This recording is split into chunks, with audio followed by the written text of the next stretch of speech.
a small question. With the proposition on the evaluation form, do I put my opponent's, can I put my opponent's proposition down by accident? Don't worry about it. Okay. Hi, I'm Arnesha, and tonight I'm going to be refuting Mr. Ryan Hysonka's claim, saying that, well, his claim is that eliminating fast food from your diet will have an overall positive impact on your health. And he supported it by using two secondary claims, that one, eliminating fast food will increase your overall health, and that two, eliminating fast food will improve your overall body image. For his first secondary claim, I want to dismiss that by challenging his evidence. Now, he said that fast food promotes insulin resistance, causing type 2 diabetes and heart disease. Now, I don't think fast food promotes insulin resistance because type 2 diabetes is related towards insulin resistance, but most of the people who are diagnosed with type 2 diabetes are obese. And what causes such things are one's lifestyles, genetics, and certain diet habits. Now with diet habits, he didn't provide statistical information towards it, and I have some statistics for it. From the U.S. Department of Agriculture, 13% of adults aged 20 and older eat fast food on a regular basis. And from the CDC, 11.3% of adults aged 20 and older are type 2 diabetics out of the 27% of Americans who are diabetics. Comparing those statistics, you don't know actually what,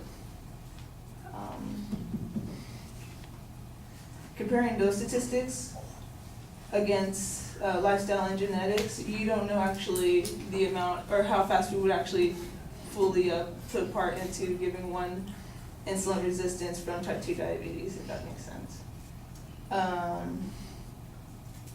Also, 35% of adults who are age 20 and older are pre-diabetic as well.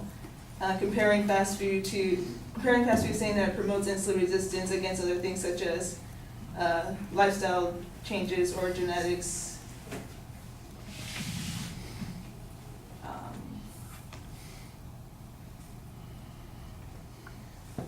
Kind of shows that fast food is, I guess, insignificant towards certain things. Also, you said that fast food damages the brain's ability to regulate weight. There was a quote from one of your studies that you used to prove that. You said researchers fed rats a diet that had a fat content similar to the typical American diet. Now, out of the percentage of Americans that do eat fast food on a regular basis, being 13%, fast food really isn't a part of the typical American diet. So you kind of reduced your claim by saying that rats were fed fat content similar to a typical American diet when the fast food, or the percentage of people who eat fast food isn't very significant. You also, for your secondary claim, you said that reducing fast food helps your overall body image. You said that consuming less calories will slim your waist down and make you look a lot better and increase your confidence. But consuming less calories can actually show potential dangers to one's body and actually won't help them lose fat at all. What happens is, when you don't consume enough calories within your diet, you go into survival mode, which your body notices that you're burning more calories than you're consuming. And what ends up happening is that your body holds those calories and ends up turning into fat. So you're keeping more fat on your body by not consuming many calories. And also keep in mind that everyone's body types and weights are different, and their calorie intake should be based off of their height, weight, and exercise level, not really on what they should eat. Also, you said that fast food contains sodium, which retains water, which causes someone to be bloated. There are several other healthy foods that actually cause one to be bloated as well, so such as fruits, vegetables, dairy products, and also food intolerances and sensitivities for certain foods can cause one to be bloated, and really wouldn't affect one's body image. Also, saying that fast food has high amounts of sodium compared to other foods. An In-N-Out burger has 730 milligrams of sodium. McDonald's Big Mac has 1,040 milligrams of sodium, while Burger King's Triple Whopper with cheese, and cheese also has a high amount of sodium, has 1,550 milligrams of sodium. While 1 tablespoon of salt has 2,325 milligrams of sodium, and even like half a cup of spaghetti sauce has about 5 154 milligrams of sodium, and that's not even enough to cook a noodles with spaghetti anyways. And also, you point out that vegetable oils may cause oily skin and high cholesterol. And I don't know what high cholesterol has to do with looking good, but when I did my research against yours, it was mostly quantity over quality, and also you had said that 70% of, or in Hawaii, 70% of fast food chains use mixed oils. Okay, thank you. Use mixed oils. Compared to 30% that don't, but that's one state against 49, so that kind of reduces that significance and makes it not really a good statistical information used for that.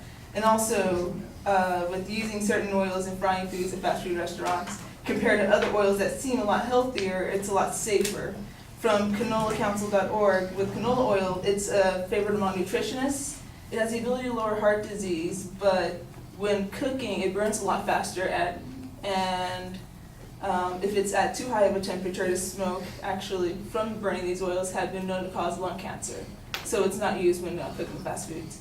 And also with olive oil from oliveoilsource.com, it's popular, healthy, but also pretty expensive. It reduces the risk of cancer, but when cooked at a temperature that's a little too high, what ends up happening is there's a cellular imbalance, and when consuming olive oil that has a cellular imbalance, what happens is that you can increase your risk of heart disease.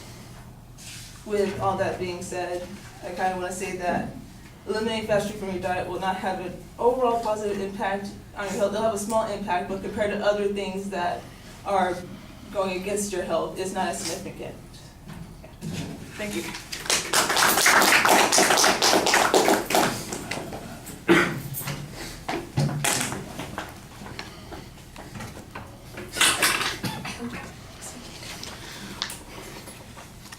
All right, you identify the main and secondary claims pretty well. Your dismissal on the first point seems to be based on the notion that there are counter-causalities, although one of the issues that you cite, of course, is diet, so there is overlap there with what the advocate's talking about. To me, it sounds like the most important piece of evidence that you have on that first point is that only 13% of Americans have fast food as a regular part of their diet. That sounds like a pretty important piece of information. It surprises me because I would have thought that the percentage was much higher than that.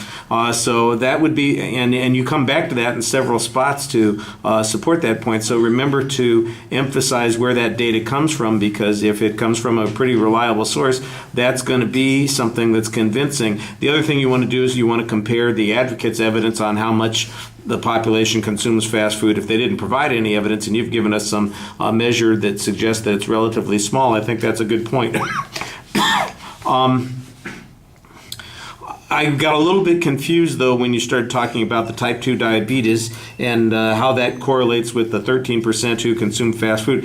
I think you're trying to make some argument about the incongruity between the overlap here, but it doesn't come out very clear, and as a consequence, I don't think it helps you very much. I do think, for instance, your next piece of evidence, it says that 35% of the public is in a pre-diabetic stage, and that exists. I think what you want to say here is, and that seems to exist regardless, at least, of whether 22% of them consume fast food, because only 13% consume fast food on a regular basis. So at a minimum, or excuse me, at a maximum, 22%, twice as many, are pre-diabetic without consuming the fast food. So I think that that's a reasonable press to make there.